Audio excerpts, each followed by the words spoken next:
Convido você a abrir a palavra do Senhor em Apocalipse capítulo 6.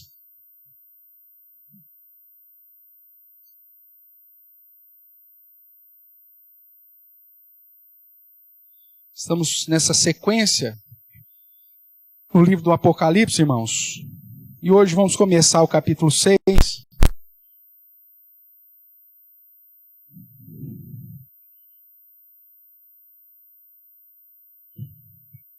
E eu convido os irmãos a abrirem, portanto, as suas respectivas bíblicas nesse capítulo. Eu vou ler o capítulo todo. Vamos tentar começar, mas já na expectativa, talvez, de dividir o sermão hoje e, se Deus quiser, no domingo que vem. Acompanhe a leitura que farei. Apocalipse capítulo 6. Diz assim: Vi quando o Cordeiro abriu um dos 7 selos e ouvi um dos 4 seres viventes dizendo, como se fosse voz de trovão: Vem. Vi então, e eis um cavalo branco, o seu cavaleiro, com um arco. E foi-lhe dada uma coroa, e ele saiu vencendo para vencer. Quando abriu o segundo selo, ouvi o segundo ser vivente dizendo, Vem. E saiu outro cavalo, vermelho, o seu cavaleiro. Foi-lhe dado tirar a paz da terra, para que os homens se matassem uns aos outros, e também lhe foi dada uma grande espada. Quando abriu o terceiro selo, ouvi o terceiro ser vivente dizendo, Vem. Então vi, e eis um cavalo preto, e o seu cavaleiro com uma balança na mão. E ouvi uma como que voz no meio dos 4 seres viventes dizendo, uma medida de trigo por 1 denário, 3 medidas de cevada por 1 denário, e não danifiques o azeite e o vinho. Quando o Cordeiro abriu o 4º selo, ouvi a voz do 4º ser vivente dizendo, Vem. E olhei, e eis um cavalo amarelo e o seu cavaleiro, sendo este chamado Morte, e o inferno o estava seguindo. E foi-lhes dada autoridade sobre a 4ª parte da terra, para matar a espada, pela fome, com a mortandade e por meio das feras da terra. Quando ele abriu o 5º selo, vi debaixo do altar as almas daqueles que tinham sido mortos por causa da palavra de Deus e por causa do testemunho que sustentavam. Clamaram em grande voz dizendo, Até quando, ó soberano Senhor, santo e verdadeiro, não julgas, nem vingas o nosso sangue dos que habitam sobre a terra? Então, a cada um deles foi dada uma vestidura branca, e lhes disseram que repousassem ainda pouco tempo, até que também se completasse o número dos seus conservos, os seus irmãos e seus irmãos, que iam ser mortos, como igualmente eles foram. Vi, quando o Cordeiro abriu o 6º selo, e sobreveio grande terremoto. O sol se tornou negro, como saco de crina, a lua toda como sangue. As estrelas do céu caíram pela terra, como a figueira, quando abalada por vento forte, deixa cair os seus figos verdes. E o céu recolheu-se como um pergaminho quando se enrola. Então, todos os montes e ilhas foram movidos do seu lugar. Os reis da terra, os grandes, os comandantes, os ricos, os poderosos, e todo escravo, e todo livre, se esconderam nas cavernas e nos penhascos dos montes, e disseram aos montes e aos rochedos, Caí sobre nós, e escondei-nos da face daquele que se assenta no trono e da ira do Cordeiro, porque chegou o grande dia da ira deles. E quem é que pode suster-se? Oremos. Ó Pai querido, mais uma vez nos colocamos em Tua presença em oração agora, clamando pela tua misericórdia, pela tua graça, pela ação poderosa do teu Santo Espírito, de modo que o Senhor nos ilumine e ao mesmo tempo nos edifique, para que ao estudar da tua palavra compreendamos os teus oráculos, as verdades aqui reveladas, de modo que faça sentido e nos conduza, ó Deus, a vivermos de modo a reconhecer, como já cantamos essa noite, que o Senhor é o único Senhor e soberano. E que assim, aguardando a tua vontade e debaixo da direção do Senhor, sejamos confortados apesar das dificuldades deste mundo. Que o Senhor me use apesar de mim mesmo e fale assim ao meu coração, ao coração dos meus irmãos, para que saiamos daqui confortados, consolados pela palavra da salvação. É o que nós oramos no nome santo e poderoso de Jesus. Amém. Amém, queridos?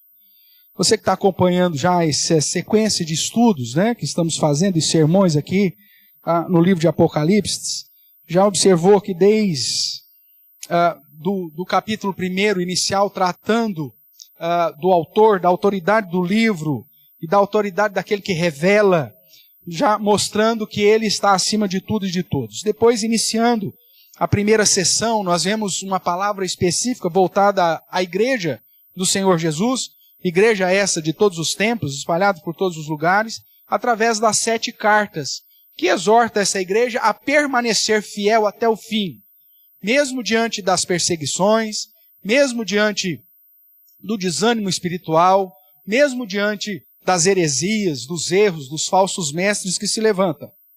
E depois de trazer então essa palavra de perseverança, ele começa uma segunda sessão no capítulo 4, mostrando e respondendo algumas questões ao povo de Deus. Lembre-se que essa carta foi escrita aos primeiros cristãos, na primeira era ainda, e tinha como objetivo trazer respostas para eles, mas respostas tão contundentes que servem, inclusive para nós hoje, 2000 anos depois. Nós vemos então nessa segunda sessão a exaltação de que, apesar de todas as tribulações, adversidades do mundo, existe um Deus que está num trono, um trono sublime, celeste, e que reina sobre tudo e todos, ele é o Criador. E que esse Deus supremo planejou uma obra da redenção, que o capítulo 5 nos apresenta, que foi realizado por aquele que é chamado de o leão da tribo de Judá, a raiz de Davi, e que nos é apresentado como o cordeiro que tinha sido morto, mas que reviveu. Um cordeiro com 7 chifres, ou seja, com todo o poder, com 7 olhos, ou seja, onisciente, e com 7 espíritos de Deus enviados por toda a terra, ou seja, onipresente. Esse que era o digno de assumir as rédeas do universo, de tomar o livro selado, por dentro e por fora, com 7 selos, que ninguém podia nem olhar para tal livro. Ninguém, nem na terra, nem no céu, nem debaixo da terra, foi achado digno disso. Mas ele, por ter cumprido todo o programa da lei, se faz autoridade sobre tudo e todos, e digno, portanto, de ser assunto ao céu, e lá, diante do trono do Pai, tomar esse livro e dar continuidade na história. O capítulo 6 vai agora então, diante dessa cena de Cristo glorificado, exaltado, reinando nos céus, com autoridade, tanto no céu quanto na terra, de agora colocar em prática tudo aquilo que já havia sido traçado, escrito, determinado, e que estava escrito nesse símbolo, desse livro, escrito por dentro e por fora, e selado com os 7 selos. O capítulo 6 vai tratar desses 6 primeiros selos e das consequências da abertura de cada um deles. Então, quando nós olhamos para o fato de que Deus reina, de que Cristo agora tem toda a autoridade, surgem algumas questões que faziam também sentido para os primeiros cristãos, mas que também são questões relevantes para nós hoje também. Se Deus está no seu trono supremo, se o Cordeiro venceu e assumiu o trono e as rédeas do universo, com toda a autoridade no céu e na terra, Por que sofremos? Por que há injustiça? Por que a violência reina? Por que os crentes padecem junto com os ímpios? E às vezes, até mais que os ímpios. Por que existem guerras, fomes, doenças, tragédias, crises, perseguições e morte?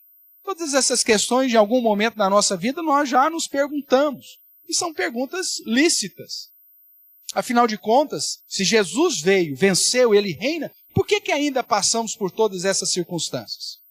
O capítulo 6 é o capítulo destinado em Apocalipse para tratar de algumas dessas questões e nos preparar para entender aquelas que porventura ainda fiquem abertas. Então, agora sim, o Deus eterno, que no capítulo 4 é apresentado como aquele que era, que é e que há de vir, está no seu trono supremo, sendo louvado a todo tempo por ser o Criador. Lembre que os anjos não têm descanso de dia e de noite, adorando ao Senhor. E o Cordeiro que venceu e recebeu toda a autoridade para tomar o livro e abrir esses 7 selos, cuja autoridade está firmada naquilo que ele é, ou seja, o próprio Deus, onipotente, onipresente, onisciente, e amparada nos seus feitos esses em nosso lugar, e confirmada pela dignidade que ele recebe quando ascendeu ao céu, isso fica descrito no capítulo 5. Diante dessa situação, os selos que apontam então para os acontecimentos que viriam após a obra realizada pelo Cordeiro, pois somente depois da sua vitória e do cumprimento da lei, comprando com seu sangue um povo para Deus, povo este que ele constituiu como reino e sacerdote, ele então receberia toda a autoridade como redentor, tanto no céu quanto na terra. Sendo assim, somente depois da primeira vinda de Cristo, que tais acontecimentos, que antes estavam selados, agora podem, segundo o propósito, ser autorizados. Isso fica claro quando você conecta o capítulo 5 com o capítulo 6. Jesus então toma o livro, que ninguém podia nem olhar para ele, e agora o capítulo 6 mostra ele desatando os selos, ou seja, dando as ordens como o Senhor do universo, para que tudo aquilo que estava preparado para ainda apontar para a redenção fosse realizado no mundo. O contexto aponta para o período final, os últimos dias. Como nós já estudamos, já estamos vivendo os últimos dias. E não é agora. Já estamos vivendo os últimos dias desde a ascensão de Cristo, que é quando ele assume o trono e assume o livro selado. O apóstolo Pedro vai dizer isso quando do derramamento do Espírito Santo, e quando as pessoas, os judeus, questionam o que aquilo estava acontecendo, dando a entender que os apóstolos estavam bêbados, e ele pergunta, o que é isso? Como nós podemos ouvi-los falar, cada um na nossa língua materna? E Pedro diz, olha, o que está acontecendo é o cumprimento da profecia de Joel. E inspirado por Deus e cheio do Espírito Santo, ele acrescenta um detalhe à profecia de Joel, dizendo, nos últimos dias derramarei do meu Espírito sobre toda a carne. Desde o Pentecostes, segundo as Escrituras, nós já estamos vivendo os últimos dias. Os selos começaram a ser abertos ali. E nós estamos vivendo esse momento. Todos esses selos simultaneamente, não de modo cronológico, mas acontecendo e se preparando para o auge final. É dessa forma, então, que o capítulo 6, falando desses últimos dias, trata do período desde a primeira vinda de Jesus até o dia final, ou como o último versículo do capítulo 6 vai apresentar, o grande dia da ira deles. Através, então, da abertura dos 6 selos dos decretos de Deus, nós temos aqui a história do mundo a ser contada. Tudo que está acontecendo depois da ascensão de Cristo. É o script do mundo, desde a ascensão de Cristo até o último dia, aqui no singular. Ou seja, o dia final, ou o grande dia da ira deles, como é descrito com as aberturas dos selos. Logo, veremos que o 7º selo, só vai ser tratado depois, né, é usado para reiniciar a história do mundo, em outra ênfase, respondendo outras questões, mas isso fica lá para o capítulo 7. Olhando então aqui para o capítulo 6 de Apocalipse, que trata da abertura dos 6 primeiros selos, nós vemos que tal capítulo nos fala sobre os eventos no mundo determinados com a abertura dos selos. E quais eventos são esses? Vamos lá. Primeiramente, nós vamos ver aí a abertura do primeiro selo. Acompanhe novamente comigo a leitura aí dos versos iniciais. Vi quando quem abriu? Claro, só ele tem autoridade para pegar o livro e desatar os selos. Então, quando o Cordeiro, que nós sabemos que é Cristo, abriu um dos 7 selos, e aí um dos anjos, que são um dos 4 seres viventes, nós já estudamos isso também, dizendo como se fosse voz de trovão. Você vai observar que só nessa abertura aqui desse primeiro selo é que é dado essa informação, mostrando a autoridade desse primeiro selo, ou dessa voz de trovão, apontando para algo diferente. Esse primeiro selo diferencia de todos os demais. E aí ele diz assim, como se fosse voz de trovão, vem. A ideia é uma ordem, uma vez que o selo foi aberto, que permite aquilo que já estava preparado a se apresentar. Vem. E o verso 2 diz, vi então, e eis um cavalo que cor? Branco. E o seu cavaleiro. E o que ele tinha nas mãos? Um arco. E foi-lhe dado o que mais? Uma coroa. E dada a ele a seguinte revelação. E ele saiu vencendo para vencer. Irmãos, quando nós olhamos para o evento da ascensão de Cristo, e nós olhamos para Mateus capítulo 28, a grande comissão, e para Atos capítulo 1, preparação para a descida, quando Cristo chega para a igreja e diz assim, para os apóstolos, de modo especial, seus discípulos, que permanecessem em Jerusalém, porque não depois de muitos dias eles receberiam o Espírito Santo, e isso foi no 40º dia depois da ressurreição de Cristo, ou seja, 10 dias antes do Pentecoste, lembrando que Jesus morre na Páscoa, sepultado em pães asmos, ressuscita na festa das primícias. Conta-se 50 dias, você tem a festa de Pentecoste. O texto de Atos vai dizer que Jesus ficou aparecendo para os seus discípulos ainda durante 40 dias. E durante esses 40 dias, muita coisa foi dito. E nesse 40º dia, Cristo fala, olha, permaneçam em Jerusalém, porque não depois de muitos dias, vocês receberão o Espírito Santo. 10 dias depois que Cristo fez isso, e foi assunto ao céu, 10 dias depois, então vem o Espírito Santo. E a mensagem de Cristo, registrada lá em Atos, capítulo 1, verso 8, é, recebereis poder ao descer sobre vós o Espírito Santo, e sereis minhas testemunhas. Aonde? Em Jerusalém, Samaria, Judeia e até os confins da terra. Lembra disso? Quando você olha lá para Mateus, e você vê as últimas palavras do Evangelho, você vai que Jesus diz, toda a autoridade me foi dada no céu e na terra. Portanto, ide, fazei discípulos de todas as nações. Lembra disso? Até esse momento, como que era a evangelização do mundo? As nações já haviam se dobrado ao Evangelho ou à palavra de Deus? Não. Até esse momento, e o próprio ministério terreno de Jesus Cristo, foi celebrado e realizado tão somente para aquilo que ele chama das ovelhas perdidas de Israel. Lembra disso? Tanto quando uma mulher grega chega para conversar com ele diz assim, eu não posso dar aos cães o pão dos filhos. E a mulher, então, sabiamente, fala, mas os cães comem as migalhas. E o Senhor diz, olha, grande fé, e acaba cuidando dela, Ciro Fenícia, na verdade. E quando os gregos vêm procurá-lo, pedem para os apóstolos ter uma reunião com Cristo, aí ele diz para Filipe, para os seus apóstolos, quando o Filho do Homem for levantado, ele atrairá para si todas as nações. Ou seja, o ministério terreno de Jesus era só para os judeus. Só que a partir do momento que ele fosse erguido,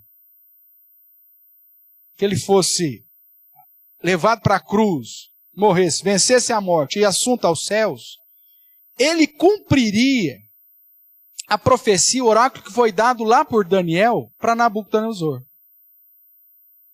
O seu reino, ele é a rocha que esmiuça todos os impérios e se transforma numa grande montanha cuja sombra é projetada sobre todas as nações. Numa segunda visão do livro de Daniel, é mostrado a ideia de uma grande árvore, em que os pássaros todos, de todas as nações, venham se aninhar sobre ela. Ou seja, a obra de Cristo, realizada inicialmente para o povo de Israel, dentro do contexto de Israel, mais especificamente do povo judeu, para a ovelha perdida de Israel, depois dele ser levantado, atrairia para si todas as nações.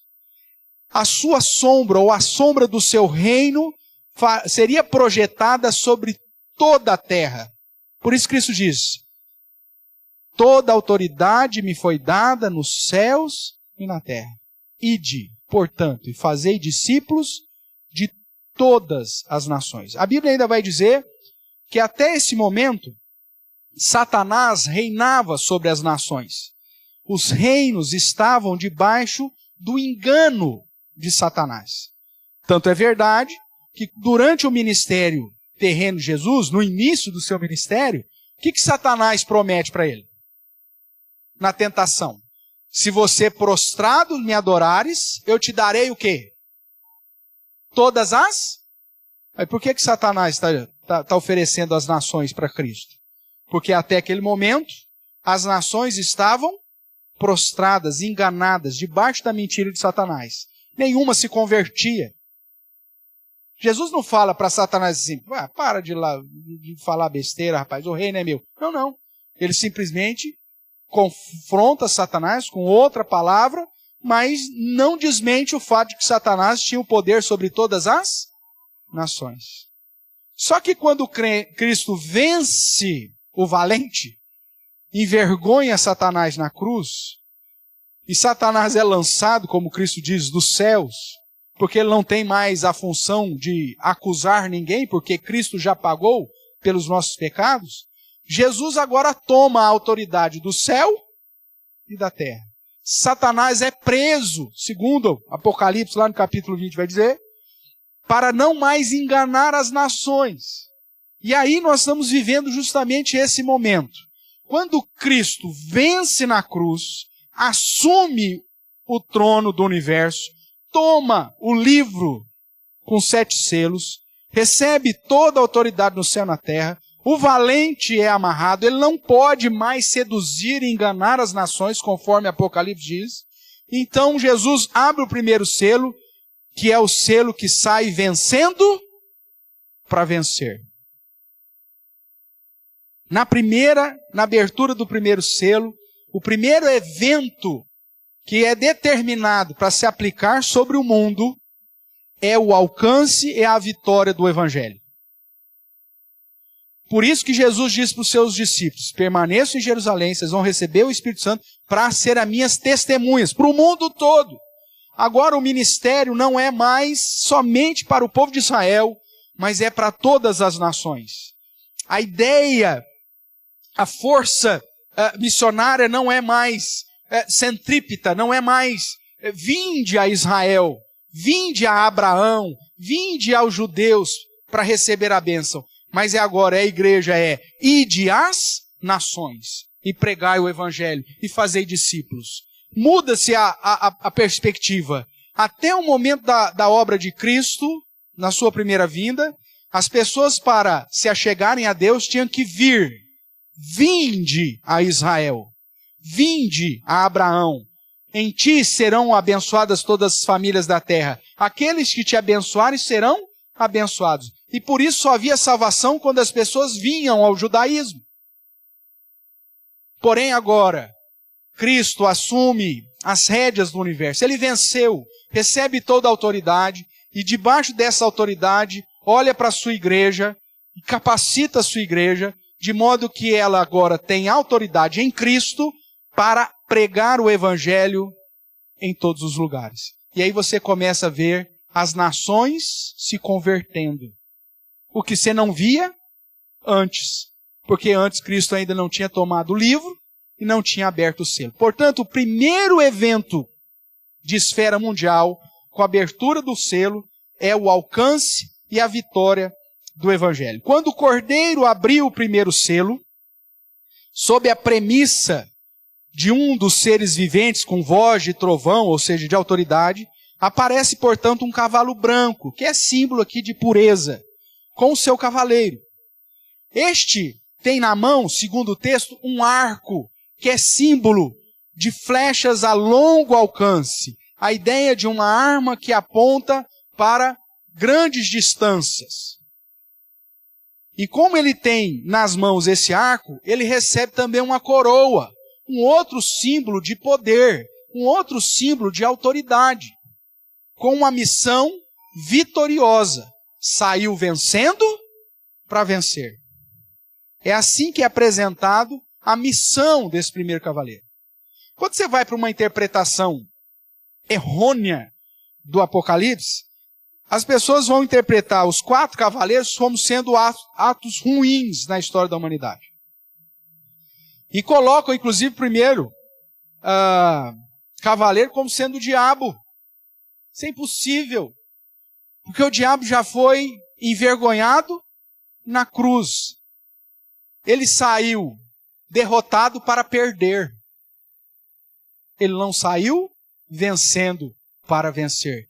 Quem saiu vencendo para vencer, irmãos, é o evangelho que o Senhor deu autoridade para que eu e você proclamássemos para o mundo. A vitória do Cordeiro lhe deu autoridade no céu e na terra sobre todas as nações, como nós encontramos em Mateus 28, 18 a 20. Agora, o evangelho pode ser lançado e alcança toda a tribo, língua, povo e nação. Veja o que diz, marque aqui Apocalipse e veja o que diz Mateus 24. Nós lemos a parte final aí, mas eu quero chamar a sua atenção agora para o verso 14.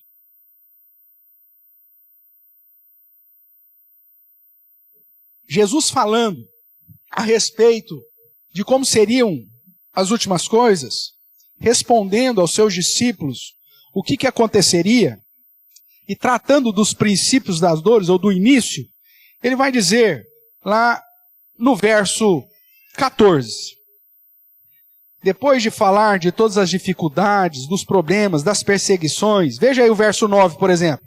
Então sereis atribulados, e vos matarão, sereis odiados de todas as nações por causa do meu nome. Nesse tempo muitos hão de escandalizar, trair, odiar uns aos outros, levantar-se-ão muitos falsos profetas, enganarão a muitos, e por se multiplicar a iniquidade, o amor se esfriará de quase todos. Aquele, porém, que perseverar até o fim, esse será salvo. E o verso que eu quero chamar a sua atenção. E será pregado este evangelho do reino, para onde? Por todo o mundo, para testemunho a todas as... E o que vai acontecer por fim? Então virá o fim. Voltando lá para Apocalipse, você vê então que esse evangelho que saiu vencendo para vencer, sob a autoridade do rei, que tem o poder de abrir os selos, ele sai vencendo para vencer. Cavalo branco, cavaleiro, com arco, coroa, e com a profecia de que ele não vai perder. Não tem derrota para ele. Assim é o evangelho, irmãos. Portanto, erram aqueles que atribuem o símbolo vitorioso do primeiro cavaleiro a um demônio ou a um anticristo. Não pode ser. Nem mesmo pode ser Jesus, pois este é quem abre o selo. E geralmente ele é simbolizado como alguém que tem uma espada na mão. Isso você vai ver lá em Apocalipse capítulo 19, do verso 11 a 16. Então logo, o símbolo do primeiro cavaleiro é o alcance, é a vitória do Evangelho, que sai vencendo para vencer e que nunca volta vazio. Evangelho este que é vitorioso quando alcança os eleitos, mas também é vitorioso quando condena os ímpios.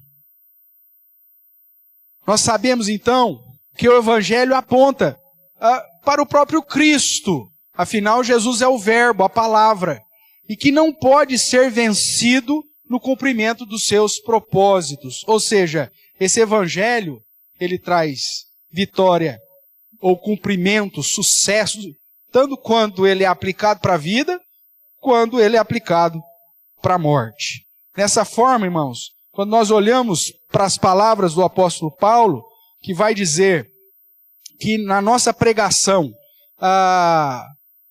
o Evangelho tem perfume de vida, mas também tem perfume de morte.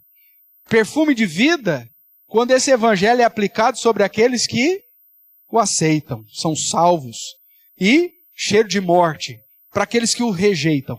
Mas nas duas situações, seja de salvação ou seja de condenação, o Evangelho cumpre com o seu propósito de vencer em todos os momentos.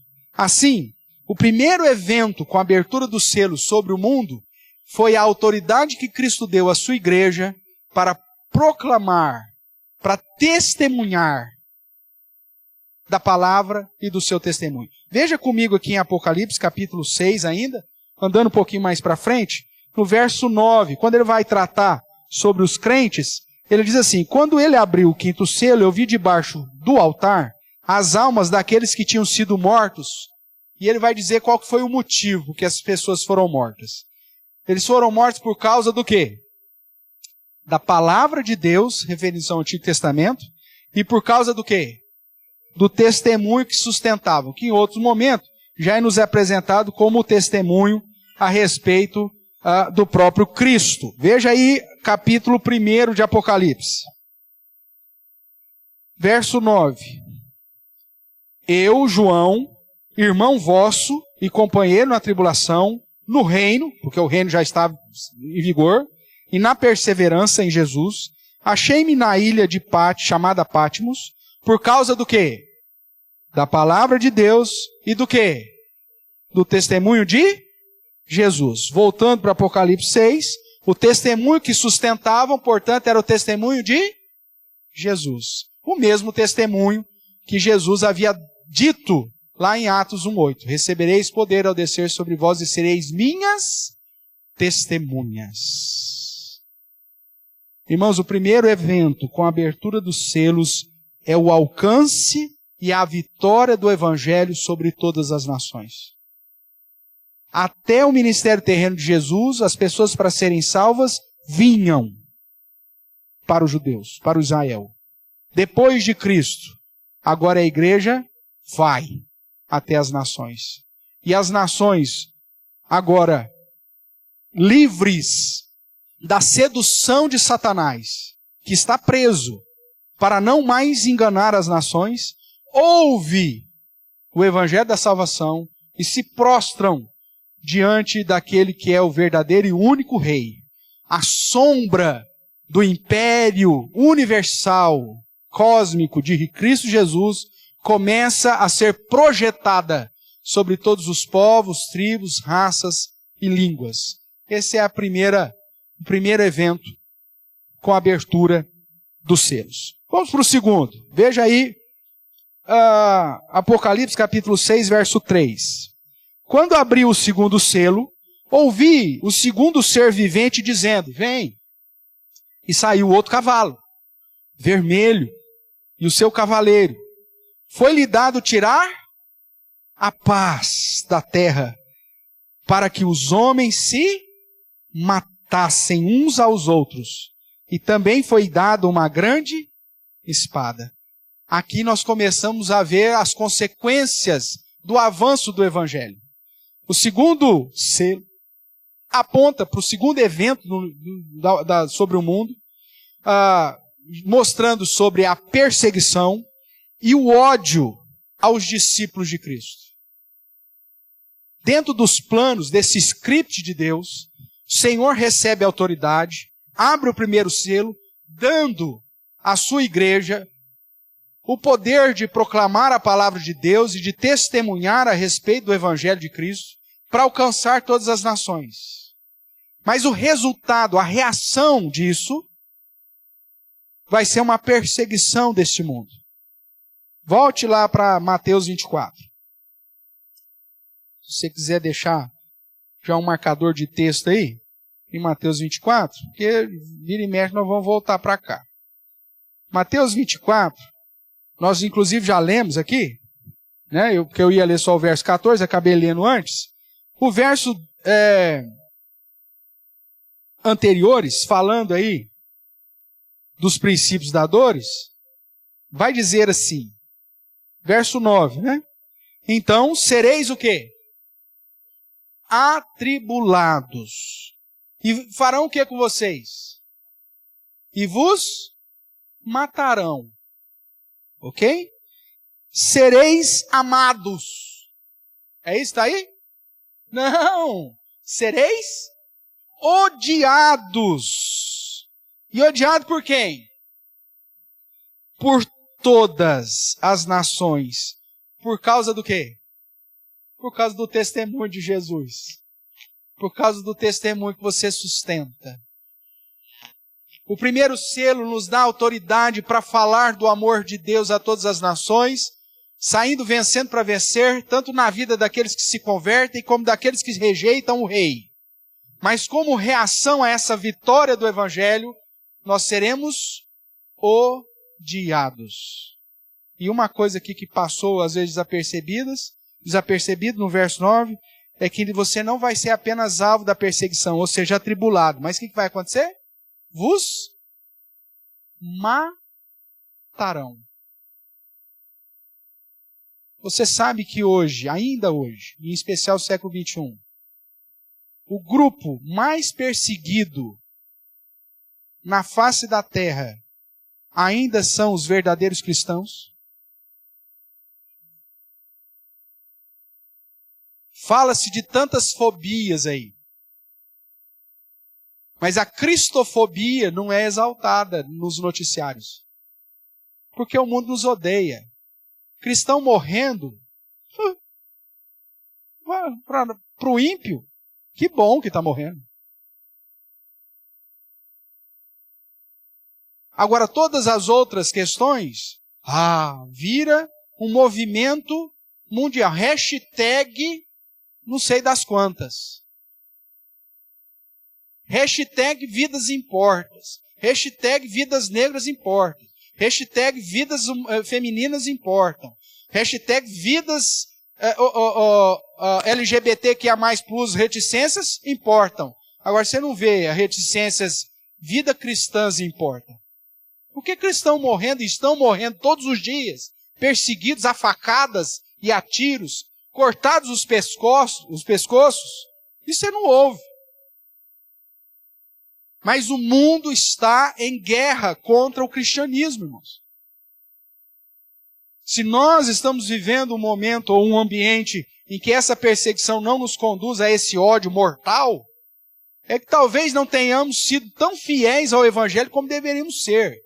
As nossas igrejas no Brasil são uma vergonha de cristianismo. O cristianismo brasileiro é uma vergonha quando comparado com os princípios bíblicos. E talvez por isso nós não sejamos alvos dessa perseguição e desse ódio. Porque é um cristianismo que se vendeu às práticas liberais, pragmáticas, de tolerância.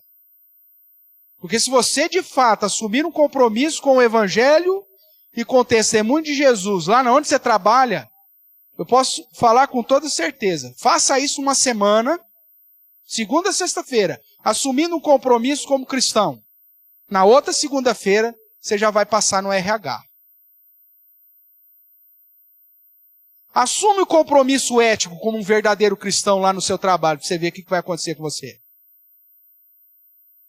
Não acontece que você tolera todas as falcatruas, todas as práticas ilícitas da empresa, todas as tolerâncias. Assume lá uma postura fiel como cristão. Você vai saber, nós vamos ter que aqui começar a comer junto aqui, comer fubá com ovo, porque nós vamos ser perseguidos. Não estamos porque nós vendemos o nosso testemunho. Assume lá na sua família quem de fato é o Senhor da sua vida, para você ver o que vai começar a acontecer. Quando chegar lá alguém tentando imputar sobre a sua cabeça uma ideologia dos nossos dias, você fala assim, eu sou contra isso. Isso é pecado. Começa a tratar o homossexualismo como a Bíblia o trata, como pecado. Começa a apontar as verdades que o testemunho de Cristo aponta e a palavra de Deus anuncia. Para você ver se o mundo vai continuar te amando. Se o mundo vai continuar batendo palminhas e curtindo as suas fotinhas no sarau da igreja. Não vai, meu irmão. Porque não é isso que estão fazendo com os nossos irmãos na África, na Ásia, que estão assumindo diante de uma sociedade totalmente escravizada e enganada ainda pelas ideologias desse mundo, e morrem tão somente por pegar uma Bíblia. Ou para dizer, Jesus é o meu Senhor. Sereis atribulados e vos matarão, sereis odiados de todas as nações por causa do meu nome. Volte lá para Apocalipse. O segundo selo, portanto, irmãos, é Jesus, aquele que tem autoridade sobre tudo e todos, permitindo uma reação à proclamação do testemunho da palavra de Deus e do testemunho de Jesus neste mundo. Foi dado, veja aí, verso 4, foi dado ao segundo cavaleiro o poder de tirar a paz da terra, para que os homens se matassem uns aos outros, e por isso foi lhe dado uma grande espada. O segundo selo trata consigo uma reação sobre aqueles que foram alcançados pelo evangelho da vitória do Cordeiro. O cavalo vermelho, seu cavaleiro, tem uma grande espada, que é sinônimo de violência, sinônimo de perseguição, sinônimo de morte. Mesmo que tal selo aponte para o fato de tirar a paz da terra, levando os homens a matarem uns aos outros, o que aponta para a violência de um modo geral, o fato da perseguição não é excluída, como nós lemos lá em Mateus 24:9. É lógico que a amplitude do segundo selo não trata apenas da perseguição dos descrentes para com os crentes, mas toda a violência no mundo. Mas, de um modo mais específico, trata da perseguição sobre os crentes, por causa da palavra de Deus e por causa do testemunho que sustentam. É por isso que lá no quinto selo, se você vê a visão de João falando das almas daqueles que foram martirizados. E a resposta dada a eles é para que esperasse um pouquinho. Veja aí o que diz aí, ó, no final do verso 11. Então a cada um deles foi dada uma vestidura branca, lhe disseram para que repousasse ainda pouco tempo, até que também se completassem o número dos seus conservos. Ou seja, até que todos os eleitos sejam alcançados. E tem uma partícula aditiva aí, um ezinho. E não só completasse os números dos eleitos, mas também seus irmãos que iam ser mortos, como igualmente eles foram. precisa completar o número dos eleitos e precisa completar o número dos mártires. Tem muito cristão que ainda vai morrer por causa da palavra de Deus e do testemunho que sustentam. Cristo está dizendo isso, olha, e faz parte do script do mundo. Está dentro do padrão que ele estabeleceu para o cumprimento da redenção. Foi nos dada a autoridade para pregar o evangelho em todo lugar, sabendo que esse evangelho vai sempre vencer, mas ao mesmo tempo seremos alvos da perseguição, seremos alvos da violência e da morte de um mundo que nos odeia. O contexto, inclusive, aponta, como eu já disse, para a abertura do 5º selo, que João viu as almas daqueles que foram martirizados por causa da palavra de Deus e por causa do testemunho que sustentava, ou seja, o evangelho. O mundo nos odeia, irmãos. Do mesmo modo que odiou o nosso mestre. Está no script o fato da perseguição daqueles que querem viver piedosamente em Cristo Jesus. Abra sua Bíblia lá em 2 Timóteo.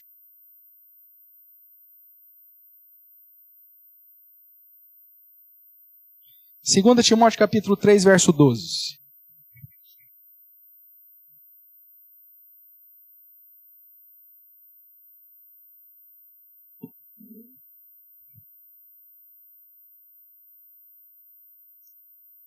Paulo, como você sabe, já era alvo de perseguição. E ele escrevendo a Timóteo vai dizer assim, vamos ler juntos aqui? 2 Timóteo capítulo 3, verso 12. Todos, diz assim. Ora, todos quantos querem viver piedosamente em Cristo Jesus, serão o quê? Serão perseguidos. Se você sustentar a palavra de Deus e o testemunho de Jesus, meu amigo, saiba que você será alvo do ódio.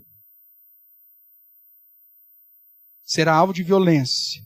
E será alvo de perseguição. Nós não fomos chamados para viver uma vida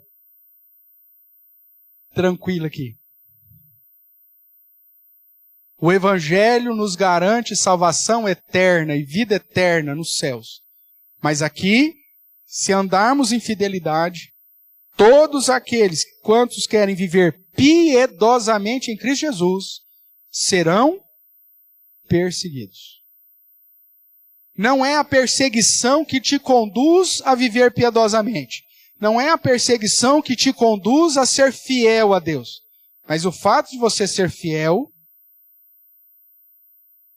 vai te conduzir a ser alvo da perseguição. Se você não está sendo perseguido, se você é um cristão, gente boa, que todo mundo gosta... eu queria ser um crente como fulano. É um crente que ele não atormenta ninguém, não confronta o pecado de ninguém, ele aceita tudo, está nas festinhas com a gente, toma as biritas aqui, faz o tigrinho, joga aqui com nós, faz parte do bolão. Esse crente é um cara legal. Se você é desse time, meu amigo, vou te dizer uma coisa, naquele dia, o rei, que vem com grande poder e muita glória, vai olhar para você e falar assim, que decepção. Eu nunca te conheci. Apartai-vos de mim. Se não adianta você falar que você, mas eu fui ovelha do pastor Everton, ele vai dar risada da sua cara. Não adianta.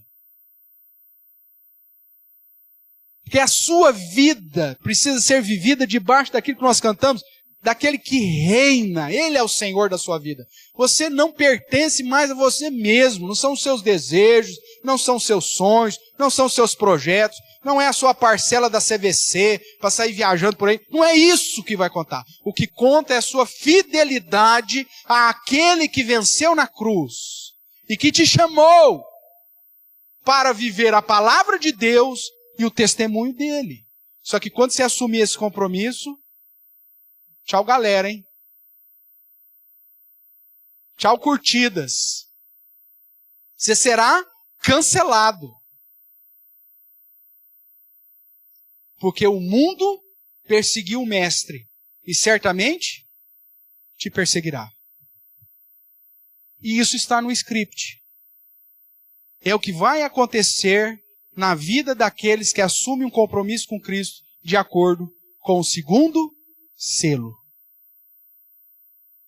O mundo nos odeia do mesmo modo que odiou o nosso Mestre.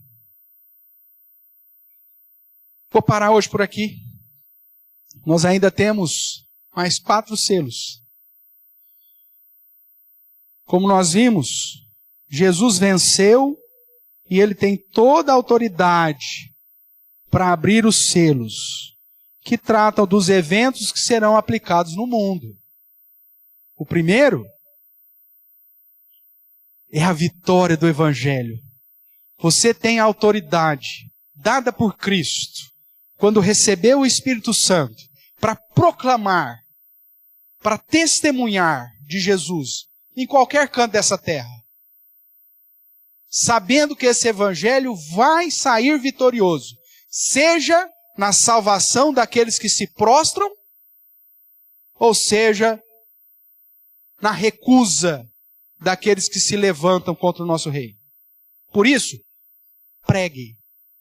Estamos num momento do nosso calendário que talvez seja o momento que o coração das pessoas estejam mais abertas, estejam mais abertos para ouvir da palavra de Deus. Todo mundo, Jesus nasceu, essa ladainha toda. Mas que ao mesmo tempo nos dá a oportunidade de apresentar o verdadeiro sentido do Natal, cristianizá-los. Talvez seja a oportunidade para sentar à mesa com a sua família e dizer, eu preciso contar algo para vocês, que está engasgado aqui, mas eu preciso dizer que existe um rei, que é o meu dono, que morreu na cruz por mim, e que a minha vida agora pertence a Ele. Não vou fazer mais a batidinha que eu estava acostumado a fazer. Não sou mais aqui o barman da caipirinha, porque eu tenho um compromisso com o meu rei. E o meu compromisso com o meu rei não é influenciá-los para o mal, mas é apresentar a verdade do Evangelho. Pode ser que a família se levante e vá embora, ou te mande embora, não tem problema. Porque o próprio Cristo vai dizer que os da própria casa odiaria e se levantaria contra aqueles que assumissem um compromisso com Ele. Mas talvez seja a oportunidade que você tenha de dizer quem é o Senhor da sua vida, sabendo que o Evangelho vai vencer, eles aceitando ou não. Só que saiba da realidade do segundo selo. Foi dado a esse cavalo, esse cavaleiro, uma grande espada. As pessoas não vão bater palma pela sua convicção em Cristo Jesus. Vai dizer, que coisa linda você assumir um compromisso com Deus. Eles vão falar, você ficou louco. Você é fanático. Você é uma vergonha para essa família. Você está proibido de frequentar nossa casa. Talvez isso aconteça. Conheço alguém que aconteceu dentro do nosso contexto. Mas isso está no script. Isso está já programado na abertura dos selos. E aqueles que perseverarem até o fim, vai dizer o verso 13, que nós lemos no Mateus 24. O que vai acontecer com esse? Serão salvos. Eu espero que você esteja contado entre esses, para o seu bem e para a glória do nosso Deus.